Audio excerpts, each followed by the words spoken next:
So now let's think of concept learning as a type of search. The idea is from this large hypothesis space, script H, we're trying to find any set of hypotheses that's going to be completely consistent with the training data, right? All of our D that we have in our data set, right? The whole point about that was what we talked about before about the um, inductive bias assumption, right? That if we can engineer an H that replicates F on the data set, that's basically the best that we can do. Okay, so let's take a look at how large script H is for our task, right? So we actually have 6 attributes, right? Here we have, let's say, the drink.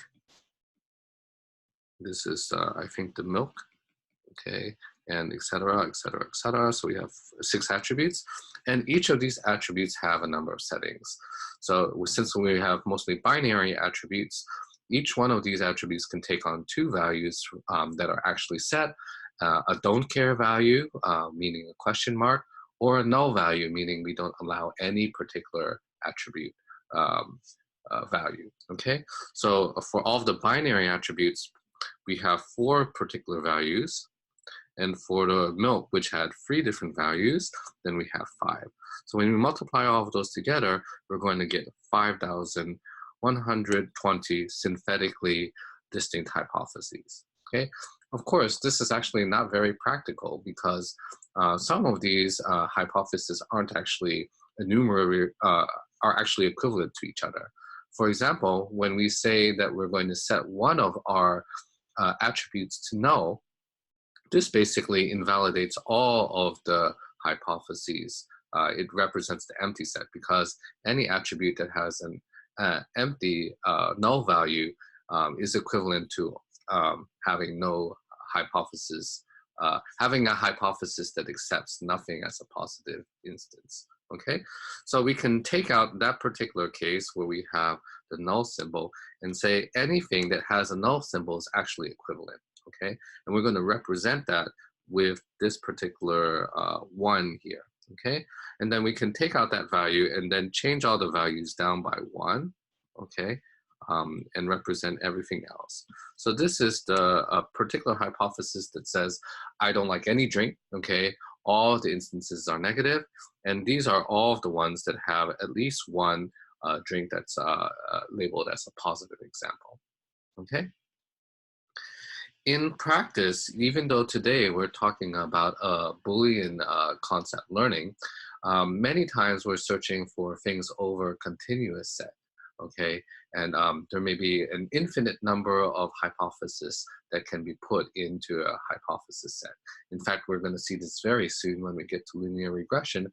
Already there, we have weights that can take on a continuous set of values, meaning that there's an infinite number of actual single hypothesis, okay? And what this means is that basically, even though we're going to study concept learning today, we really need to exploit structure in some type of hierarchical fashion to make it easy for us to search this space and locate a good H efficiently.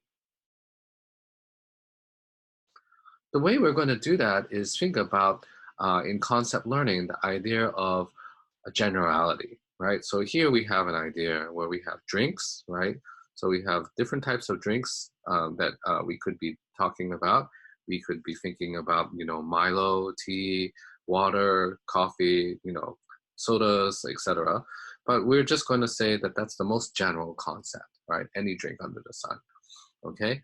And we can specify things that are more specific, right? We can say that maybe coffee is a specific type of drink and so on and so forth, that hierarchically something like kopi si kosong, which could have ice or not with ice, or it could be fake or not fake, is a more specific concept than coffee, and in turn, more specific than drinks, okay? So we're going to create this idea of a hierarchy of hypothesis, right? So we'll just say that we have a concept, a notion that's represented that we want to capture some function, okay? And we'll say that it's going to be more general or equal to another concept Q if the set of instances represented by P, all the positive ones, include all of the set of instances by Q, right? So we'll say, for example, if I like all drinks, that's more general than if I just like coffee drinks, because the number of positive examples is completely subsumed in the coffee case with the drink case, okay? So this is going to help us a bit because now we're going to be able to exploit structure in the idea of concept learning. We're going to say that we have a hypothesis, right?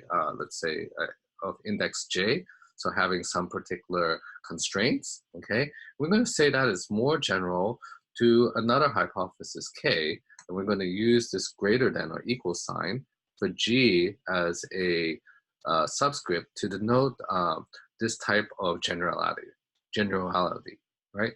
We'll say that an input instance x is going to also satisfy the constraints, okay, for all of the different instances that we can get in our data space,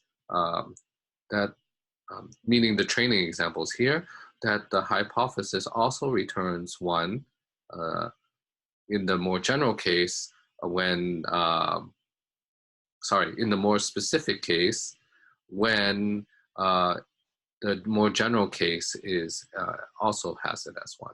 So you can think of this one as, for example, drinks, and this one as coffee, right?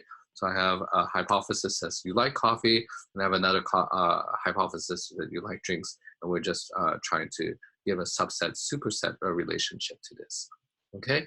So this ordering, greater than or equal to G, defines a partial ordering. Okay, it's both reflexive, antisymmetric, and transitive, but it's not a total ordering, and you can see it over here. Okay, so let's take a look closer in this instance over here. Okay, so here we have, for example, 2 training examples. Let me get another color here. Okay, so we have X1, a training example 1. This is going to be copy C, with extra sugar, ice, and thick, and for having here, and we're going to represent that as this dot. And we have another coffee, also sweet and with evaporated milk, okay? But it's not going to be iced, it's going to be weak, and it's going to be for here. So we're going to put it in another space, okay, another instance, okay? So this particular diagram illustrates all of the instances in some space, okay? So each drink is going to be a dot in this space, and we're going to think about the hypothesis and what types of shapes they make in this space, right? So hypothesis is basically the same as a concept. It's just the one that's returned by the algorithm. And we're going to say, for example, that we have 3 hypotheses here, H1, H2, and H3. H1 says, I like some type of coffee drink that's iced, okay? And you can see that maps to this space over here because the first drink is included here because it actually has an ice value, okay?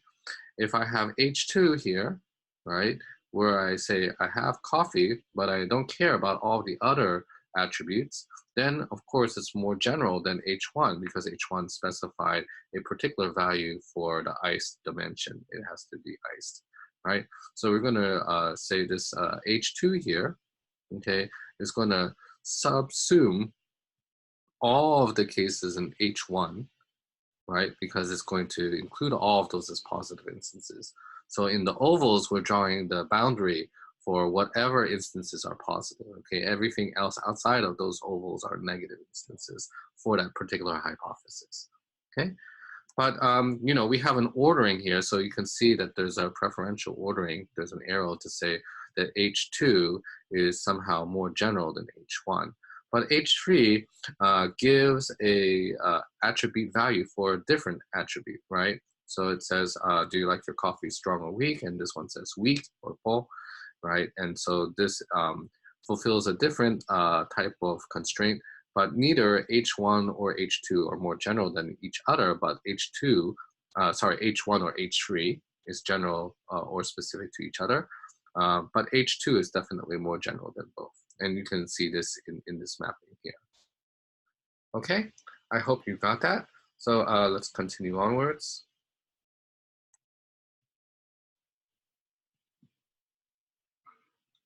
Okay, so that's going to give us the idea of exploiting structure in the concept learning, right? So we're going to say that, like we saw on the last slide, that a particular hypothesis Hj is going to be more general or equal to Hk um, using this notation sign, right? Greater and equal to, and the G for general. If for all of the inputs that we have in our data set, we can see that the more specific concept, HK, also satisfies the more general concept, HJ, right? So we can think of it again, this is coffee, and this is all of the particular drinks that are possible, okay? So if I like all drinks, that's more general than saying that I just like coffee, right? And we can write this as this type of relation that we saw on the last slide, right? So you're going to say this particular operator, this binary operator, means that for all of the items in the data set, this relation holds. Okay, now there's a typo over here. This should be a slash through here, so this is very important. So make sure you have this here. I will release new notes that have this, but basically we can say, we can use this relationship, this greater than or equal relationship, to determine a ordering, right? So we can say things are actually more general, a hypothesis is more general if both of these relations hold true, okay? That the more specific relationship is more general, the more general relationship is more general than the specific one, and this more specific relationship has no cases in which it's more general for the specific one. Okay, so this is just conjoining these two statements with the greater than or equal to general sign to get a definition of one that doesn't have an equal sign, right? And if we have this definition of generality being definitely more general, imposing an ordering, then we can flip that around and say that there's something that's more specific, right?